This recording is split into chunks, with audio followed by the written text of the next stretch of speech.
Bonjour à tous et bienvenue sur ce troisième épisode en langage C. Nous allons aborder ensemble les types de données. On va voir un petit peu d'ailleurs ce dont on parle en termes de données et voir comment cela va être utilisé, ou peut-être employé en tout cas et représenté au niveau d'un langage de programmation. Très justement, en programmation, on va avoir besoin de représenter certaines choses. Ça peut être des choses très très simples, qu'on saurait nommer telles qu'on le dit humainement parlant, mais qu'on a besoin ensuite de réutiliser dans un programme.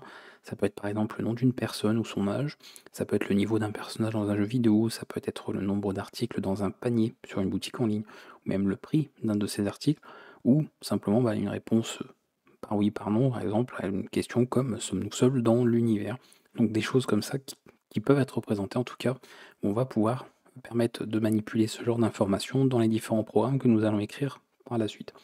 Au niveau du C, le langage propose différents types pour pouvoir justement par la suite manipuler ce genre de données. On aura également la possibilité de créer nos propres types pour avoir des choses un peu plus complètes. Si par exemple je vais représenter un point dans un environnement en 3 dimensions, vous voyez quelque chose comme ça, ou même représenter une personne, voilà, qui aurait donc différentes informations, je sais pas moi, nom, prénom, âge, adresse, etc. Bref, donc des types un peu plus, on va dire, complexes, qu'on pourra créer par la suite et définir en tout cas au niveau de nos programmes. Mais au niveau de l'usage, en tout cas de base, on a besoin forcément de types de base pour pouvoir gérer ça au niveau de nos programmes. Et le langage en propose, et je vais pouvoir comme ça aborder ça avec vous, avec quelques détails concernant la norme du langage. Au niveau des types, je vous ai préparé ce tableau pour représenter les choses. On viendra en détail sur le fonctionnement, le typage du langage C. J'en parlerai dans un prochain épisode, parce qu'il y a pas mal de choses à aborder, mais ce sera plus intéressant avec du code. Là, on va surtout s'intéresser à certains de ces types. On va en aborder d'autres aussi. Et je vais comme ça vous détailler un petit peu tout ce qui est ici, sachant qu'il en existe beaucoup. Tous les types ne sont pas là. J'aurai une autre image à vous montrer, mais tous les types ne sont pas forcément représentés ici, parce qu'il y en a vraiment beaucoup. Mais on va faire en sorte d'aborder notamment les types qui sont standards, donc ceux qui sont dans la norme, et au maximum en tout cas les types qui sont portables, c'est-à-dire d'une architecture ou d'une implémentation à l'autre, les types seront utilisables dans vos programmes. Donc ça c'est quelque chose qu'il va falloir, sur lequel il va falloir être attentif, surtout si vous programmez dans d'autres langages, là où on n'aurait pas d'ailleurs forcément de gestion de type explicite, ou alors des types qui sont disponibles partout, qui sont absolument portables, une garantie qu'il n'y a pas forcément avec le langage C. Pour voir ensemble, alors j'ai représenté pour chacun de ces types de ce tableau le nom en lui-même, sachant qu'ils ont plusieurs autres noms. Pour certains, ils ont des alias. Moi, je vous ai mis un seul nom parmi ceux-là, mais il est possible qu'un jour vous rencontriez d'autres noms pour désigner. Par exemple, le short ici peut être représenté par le type short int, qui est la même chose, c'est un alias. Voilà, on peut retrouver comme ça différents noms. Long aussi, ça peut être long int, celui-là, ça peut être long int, etc., etc.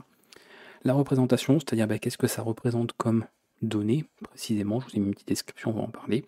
Quelques exemples de valeurs, on peut donc finalement représenter des valeurs littérales avec les différents types, la taille que ça occupe en mémoire, mais pareil, on reviendra un petit peu sur tout ça quand on abordera notamment le concept de variable, plus précisément, et des éventuels suffixes qui vont être utilisés au niveau de la notation. Lorsque vous allez écrire le code, ils ne sont pas d'ailleurs obligatoires, ils sont recommandés plutôt pour indiquer explicitement le type de données qu'on veut utiliser, ce qui facilite les choses au niveau de la compilation par la suite, mais je voulais les indiquer en tout cas par ici. En premier lieu, j'ai mis ce qu'on appelle finalement ce qui permet de représenter un booléen. Le booléen, c'est très simple. Techniquement parlant, peut-être que vous ne savez pas ce que c'est, mais vous l'utilisez. C'est quelque chose que vous utilisez humainement parlant au quotidien, puisque c'est par exemple la réponse à quelque chose comme ceci. Si on veut répondre de deux façons différentes, de manière binaire, donc oui ou non, vrai ou faux, ouvert, fermé, ce genre de réponse-là, s'il y a deux états possibles, on parle tout simplement d'une valeur booléenne. D'accord? C'est l'un ou l'autre. Et comme ça, on a cette possibilité-là. Donc si on a besoin de représenter ça, ça peut être dans pas mal de choses. Ça peut être par exemple, est-ce qu'une application est lancée? Est-ce qu'une application est en cours d'exécution, par exemple? C'est exactement ça. Est-ce qu'il y a des caractères, on le verra plus tard, à lire dans le fichier? Vous voyez? Ce genre de choses, voilà, sont des données qu'on va pouvoir manipuler, en tout cas des booléens qu'on va pouvoir manipuler pour pouvoir, par exemple, mémoriser cette information qui pourrait représenter notamment ces trois questions-là. Donc généralement, c'est ça, le type booléen que possède évidemment le langage, qui peut prendre deux valeurs en anglais, donc true pour vrai et false pour faux, tout simplement, donc 1 ou 0, si on prend leur équivalent numérique, tout simplement, et ça occupe 8 bits. Donc, alors j'ai mis 8 bits que il faut avoir au niveau de certains types. Évidemment, il peut y avoir des petites exceptions avec certaines implémentations ou vieilles architectures, mais j'ai pris ce qui revenait de plus commun. Donc ça, attention, ne prenez pas forcément ça comme étant vrai absolument partout à 100%. D'accord, il peut y avoir des petites particularités, mais on va dire dans l'utilisation commune qu'on a des architectures, des machines actuelles, des implémentations actuelles, ça reste cohérent en fait avec ce qu'on a aujourd'hui. Donc on peut le suivre plus ou moins, on va dire de manière relative, ça ira très bien comme ça. Pour représenter des caractères, ou alors j'ai mis ici une petite astérisque parce que ça peut être aussi pour des toutes petites valeurs. On peut travailler notamment avec certaines valeurs numériques, mais pas forcément pour manipuler des nombres directement, mais pour travailler finalement avec des caractères. On retrouve ces types-là, donc char. On retrouve également une version signée et version non signée, donc très simple. Une valeur non signée, c'est une valeur qui est forcément positive, d'accord? Un type non signé ne peut accepter que des valeurs positives, et un type signé peut accepter l'un ou l'autre. Donc en fonction de l'espace qu'il occupe en mémoire, si vous faites des calculs très simples, vous savez l'espace adressable, donc là on n'est pas là pour parler d'architecture, mais je vous fais une petite parenthèse rapide, et donc bien sûr des valeurs non signées peut prendre plus de valeurs positives, puisqu'il n'y a plus la part, on va dire, la partie des valeurs négatives. Donc on a différentes caractéristiques par rapport à ça. Le type char est un cas particulier, c'est bien de l'annoncer parce que c'est plus tellement un problème on va dire aujourd'hui, mais c'est quelque chose qui va représenter un caractère ou éventuellement une petite valeur numérique, on verra pourquoi, les usages qu'il peut y avoir. C'est pour ça que je vous ai mis ici en valeur littérale par exemple, un A majuscule, un K minuscule, ou simplement une petite valeur ici positive, une valeur négative, dans le cas où c'est signé. Petit point très important, ce type-là, char précisément, tel quel, utilisé tel quel, vous garantit que la valeur qu'il va contenir est positive si le caractère de l'ensemble, d'accord, donc qui est stocké, fait partie des caractères d'exécution. Les caractères d'exécution, c'est très simple en fait, ce sont alors pas ces caractères-là, ce sont, je les ai pas mis ici, voilà, sont simplement toutes les lettres en majuscules, toutes les lettres en minuscules qu'on connaît, donc l'alphabet latin, les chiffres, donc les 10 premiers chiffres avec le 0,1 qui est compris, et ces caractères de ponctuation qui sont, vous verrez, utilisés par le langage. Voilà, tous ces caractères sont utilisés par le langage. Donc tout ça fait partie de ce qu'on appelle les ensembles des caractères d'exécution au niveau du langage C. Donc ce qui est dit au niveau de la norme du langage C, c'est que dès lors que une variable, comme on verra plus tard, contient, mémorise un de ces caractères-là, vous avez la garantie que ce type-là, le type char, est tout simplement à une valeur positive. Ok, très important, donc il est non signé. Autrement, si vous vouliez stocker autre chose, par exemple un E accent, un E accent aigu, d'accord, donc un caractère accentué, là il n'y a aucune garantie. C'est selon l'implémentation, donc selon le compilateur, selon l'architecture utilisée, bref, selon pas mal de facteurs où il sera soit signé, soit non signé. Donc généralement maintenant, encore une fois, sur les implémentations actuelles, on n'a plus trop ce problème-là, mais je tenais quand même à faire une parenthèse pour que vous sachiez que, effectivement, c'est pas garanti en fait qu'il soit forcément signé. Il n'est pas automatiquement. Donc c'était bien de faire un petit peu le point là-dessus. Sinon, si vous voulez être sûr, il faudra utiliser l'un de ceux-là. Voilà. Si vous voulez être sûr d'utiliser la version non signée, vous utilisez ce type-là. Et si vous voulez absolument utiliser la version signée, vous utilisez ce type-là. Et comme ça, vous n'avez aucun doute, aucun éventuel problème. Vous avez ce qu'il faut par rapport à ça. Donc c'est bien de voir un petit peu comment c'est géré par la suite. Pour représenter très rapidement, parce qu'on ne va pas forcément écrire du code qu'on va exécuter, mais pour montrer, donc évidemment booléen sans voir comment mémoriser ces informations-là, parce qu'à ce stade, on ne l'a pas encore vu. Donc un booléen, ce sera simplement ces valeurs-là ou cette valeur-là. Et pour dans un autre type, vous l'avez vu, de toute façon, une petite valeur négative ou positive selon, ou un caractère qui est représenté ici entre des apostrophes. Donc soit le majuscule, minuscule, voilà, on peut retrouver ce genre de choses. On verra plus tard d'ailleurs des caractères pour, par exemple, faire des retours à la ligne des tabulations, qui sont des caractères spéciaux, qu'on retrouve en programmation et qui sont universels, ce sont les mêmes partout. Donc on retrouve tout ça également, mais on aura de toute façon bien l'occasion de revenir dessus, donc pas de problème. Voilà pour la suite ici. Celui-ci occupe 8 bits, d'accord, un octet, mais comme je vous l'ai dit, voilà, c'est pas sûr et certain, il peut y avoir des implémentations un peu plus vieilles où le char par exemple ne faisait pas forcément 8 bits en mémoire. Encore une fois, je vous ai mis ces valeurs parce que c'est assez courant maintenant, mais sans pour autant dire que c'est forcément de cette taille. Donc ça, retenez-le bien, c'est important, pas que vous appreniez des bêtises, que ça ne fait pas systématiquement cette taille. Il peut y avoir des implémentations, ce n'est pas le cas.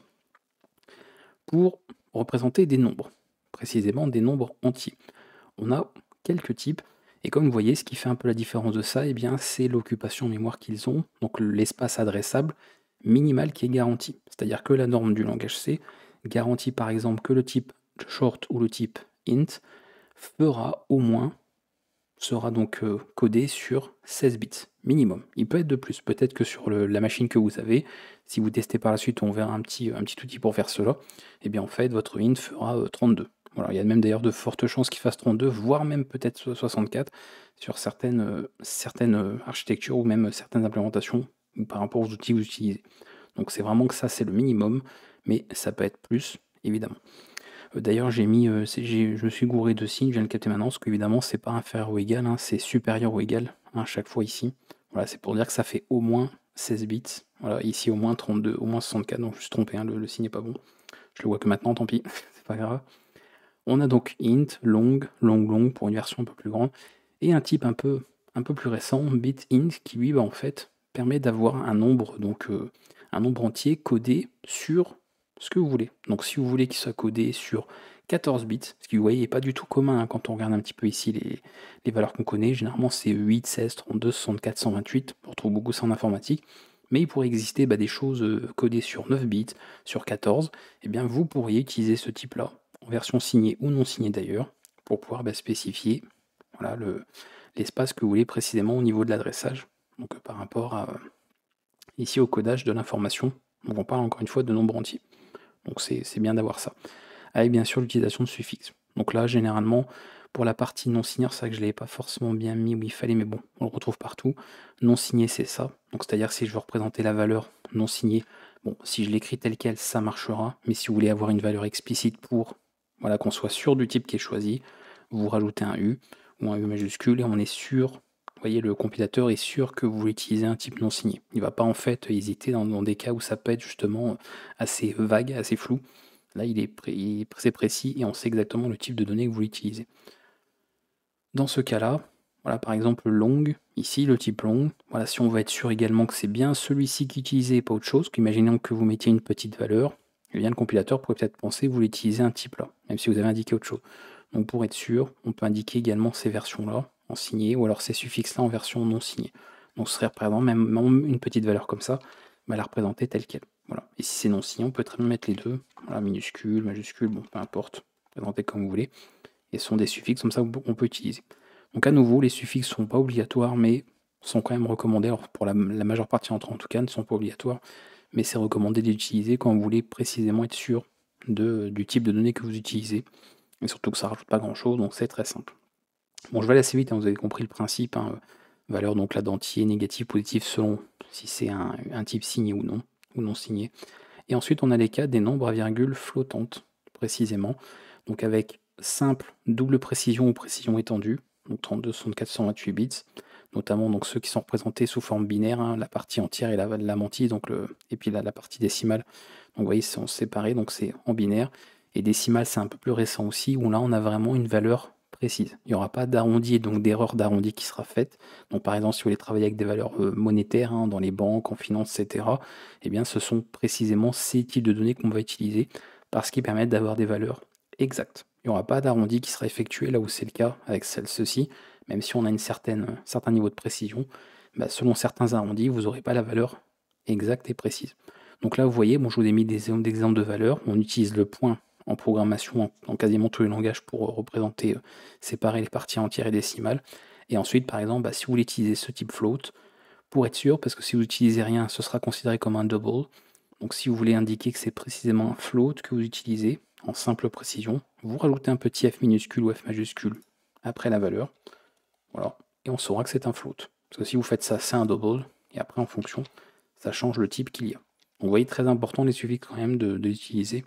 Ça permet d'être sûr, et surtout pour les valeurs après décimales là, voilà, vous le mettez comme ceci, DFDD ou DL en fonction, et ça prendra comme ça. On sera sûr qu'on utilise le même type. Bon, j'ai pris un peu le temps, hein, j'aurais pu aller plus vite, sachant que vous avez tout sous les yeux, mais c'est bien de vous, surtout quand je fais un tableau comme ça en avant, c'est bien de vous l'expliquer, parce que sinon ça sert pas à grand chose. Vous avez également d'autres types. Hein. Il y a tout ce qu'il faut comme type pour gérer des nombres complexes, pour faire des énumérations, les fonctions. Les fonctions sont considérées comme un type en C. Les pointeurs, les structures, les tableaux, les unions, le type void, aussi, qui notamment représente une valeur, un vide, hein, il n'y a pas de valeur.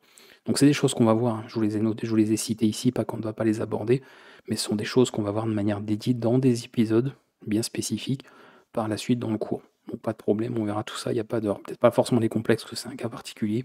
Bon. Mais pour les autres, on les abordera en tout cas. Ça, c'est principalement ça, que ça fait beaucoup de types. On pourrait se dire, oui, mais alors quoi utiliser? Vous verrez en fonction, d'accord? C'est-à-dire que, bien évidemment, sur les machines que vous avez actuellement, les ordinateurs, on est d'accord que si vous voulez gérer des nombres entiers, bon, les gens utilisent généralement ça. Quoique ça peut être assez vite limité en taille, sinon on est sur ça. Voilà.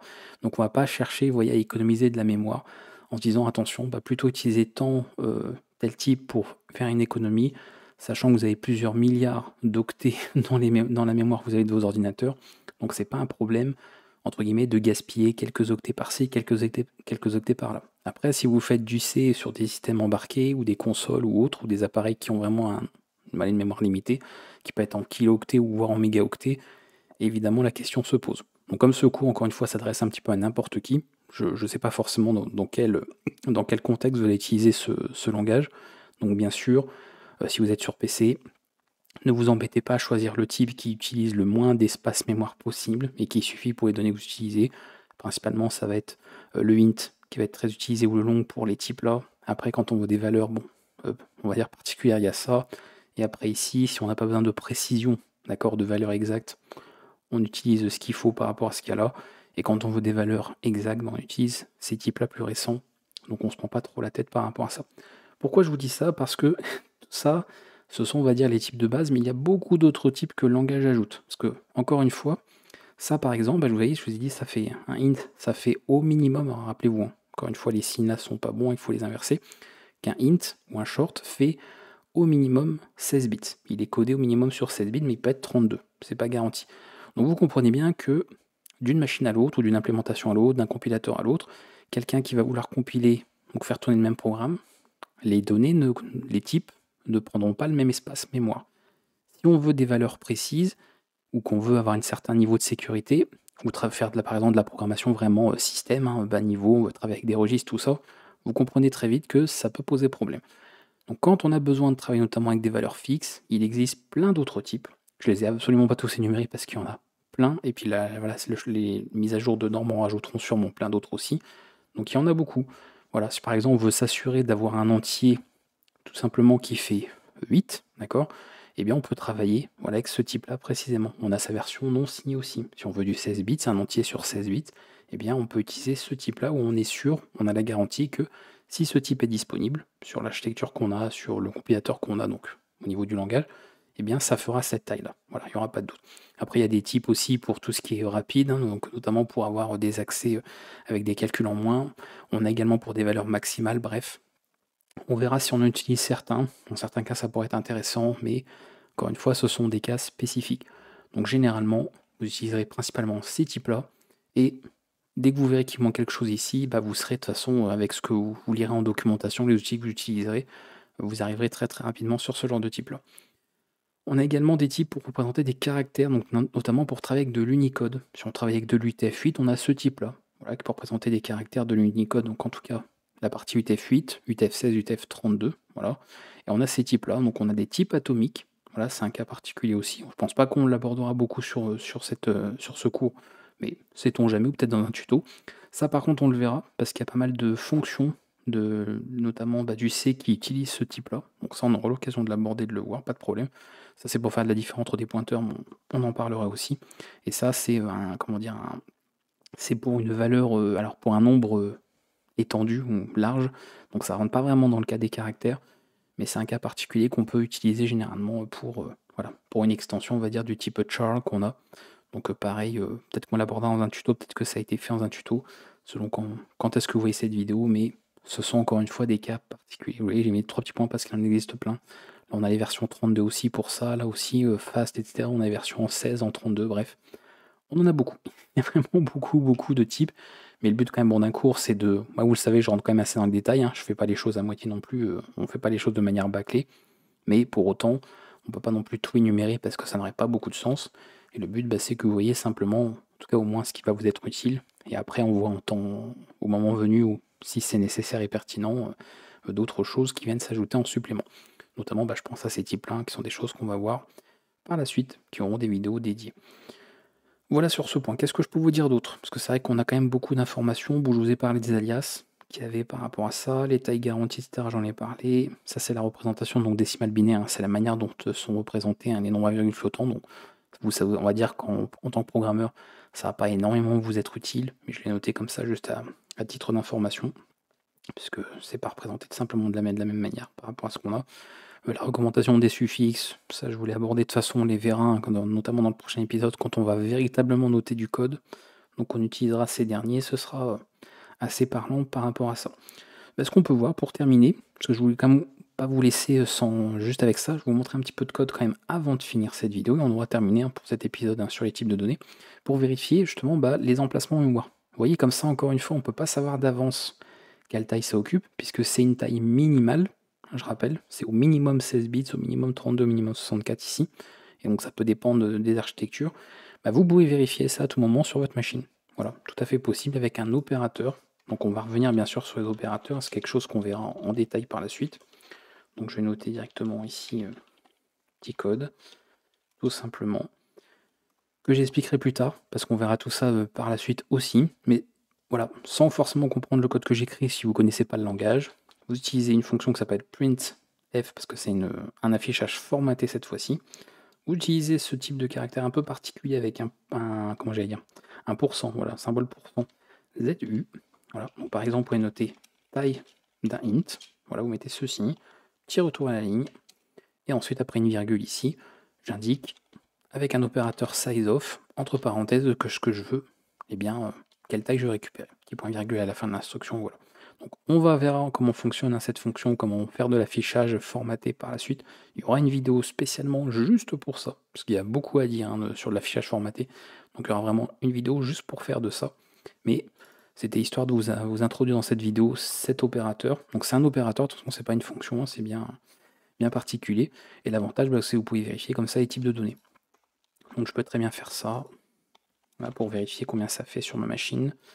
Par exemple, short, donc ici, long, et puis pourquoi pas, bon, c'est des choses qu'on verra plus tard.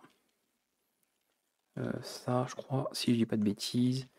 Et puis ça va être taille d'un, alors pas, non, char 16, par exemple.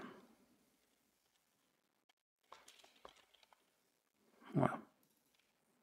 Hop, je crois que c'est le bon en tête, hein. Le bon fichier d'en-tête ici. Comme ça on a tout là, je crois que je l'avais déjà mis, oui c'est bon. Ça, au moins on pourra dire qu'on a, voilà, on a exécuté un programme sur cette vidéo, sachant qu'on l'avait pas fait. On va utiliser le standard, enfin la dernière norme actuelle, ce sera mis à jour au fur et à mesure, hein. N'oubliez pas, je vous avais dit de mettre à jour vous GCC, moi d'ailleurs je l'ai remis à jour, hein, depuis la précédente vidéo.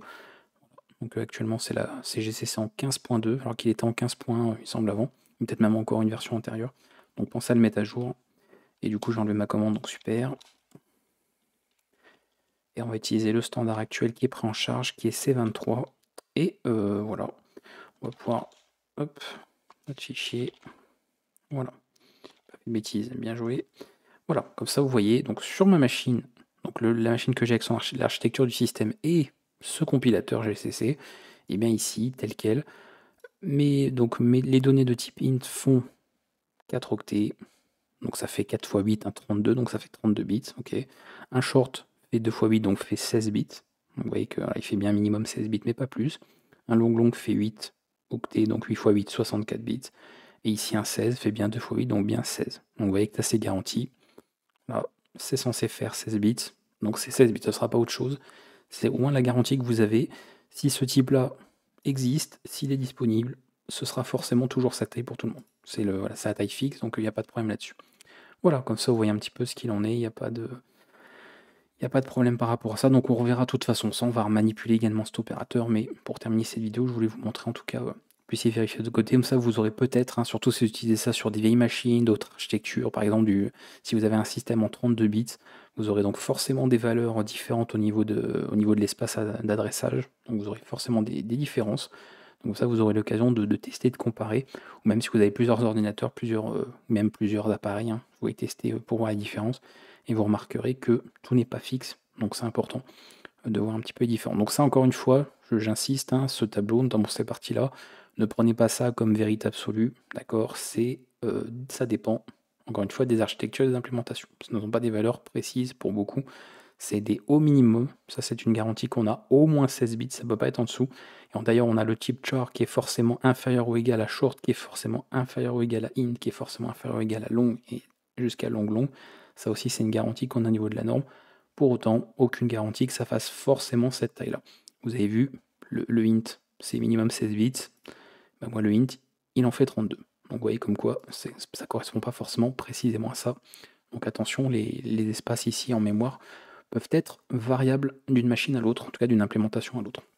Si vous avez des questions, n'hésitez pas à les poser en commentaire. J'ai bien pris le temps de développer ça parce que c'est pas forcément, là pour le coup, le genre de vidéo la plus intéressante, hein, le fait d'énumérer quelques types, tout ça.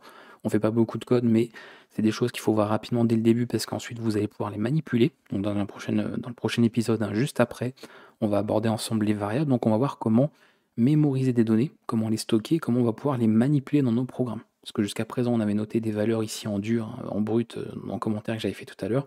Mais si on veut pouvoir enregistrer ces informations-là pour les utiliser au niveau de l'exécution de notre programme, il faut bien qu'on ait un outil en programmation pour le faire. Et c'est précisément ce que l'on verra dans le prochain épisode. À bientôt.